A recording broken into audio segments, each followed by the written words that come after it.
Most of you parents have bought books for your children before, but have you ever thought about who writes those books? Next up, Tammy Arender profiles a children's book author in Franklin who also happens to be a TV weatherman.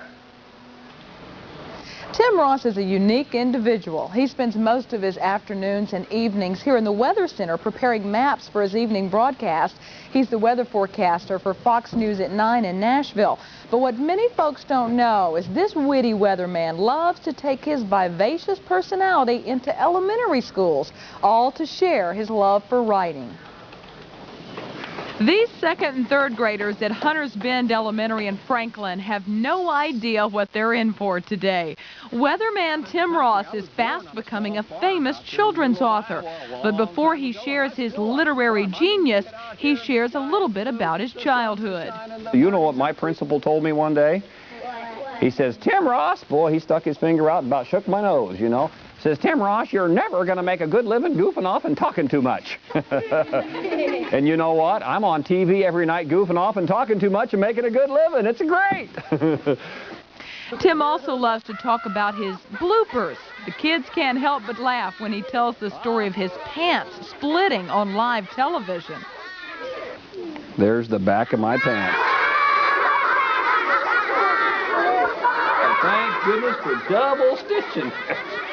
After getting loads of laughs from his broadcasting stories, he turns the kids on to his latest passion, writing. That hobby all started with his love of reading, which didn't take hold of his heart until he was 43. When I am in the classrooms and, kids, I didn't start reading and writing until I was 43. I see the teachers go, oh, don't tell them that. I said, but I sure wish I had.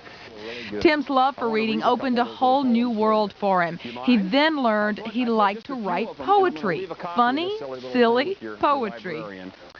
A busy bee buzzes till bees go back south.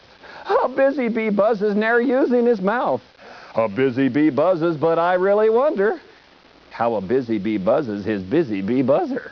Children's books are fun. I'm kind of I don't know. I'm not a real serious person. I like to enjoy life, and I like kids' books. I like the rhyming. I like the nonsense of them. It just matches my my mental state most of the time, I think. True. When Tim realized he had a mental state for rhyming, he took on the pseudonym of Professor Wigglesticks.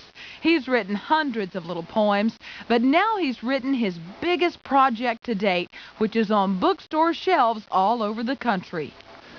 Well, here's one I'm real proud of. It's already on the library shelves. It's a book called Brewster the Rain-Making Rooster. Brewster the Rain-Making Rooster is a tale of a chicken that can forecast the weather. And this rooster helps someone named Weatherman Tim. Who else? Folks say he's a rooster of unusual variety, one destined to climb to some high notoriety. But to the books are great. Son Paul, yeah, and kids' books are just, there's a magic to them that there isn't in anything else for me. Long about sunrise.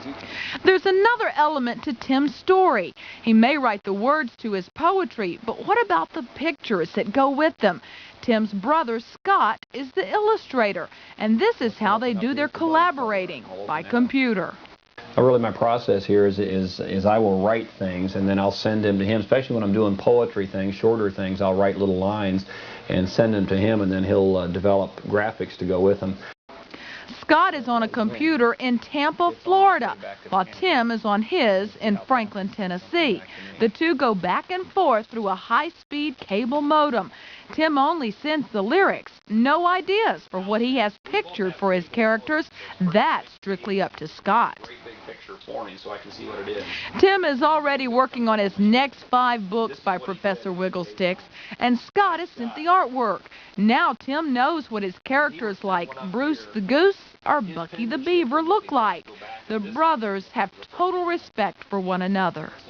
There is no crossover. I need him. He needs me. We need each other. Yeah, because we can't. Our talents are completely separate. Weatherman Tim came right to the phone, and the farmer's son Paul quickly drove his point home. Paul told the Being a children's book author hasn't been a lifelong dream, but it's certainly something that gives Tim a lot of satisfaction. He knows he's impacting hundreds of young lives and maybe giving them the only smiles they'll get in their school day. And now he's addicted to handing out those smiles. It took me 43 years to find my favorite hobby. But now that I found it, I go at it with a vengeance. It's fun. I love it. Like, I have to do it. And Weatherman Tim flashed a bright TV grin, 'cause his forecasts were right again and again.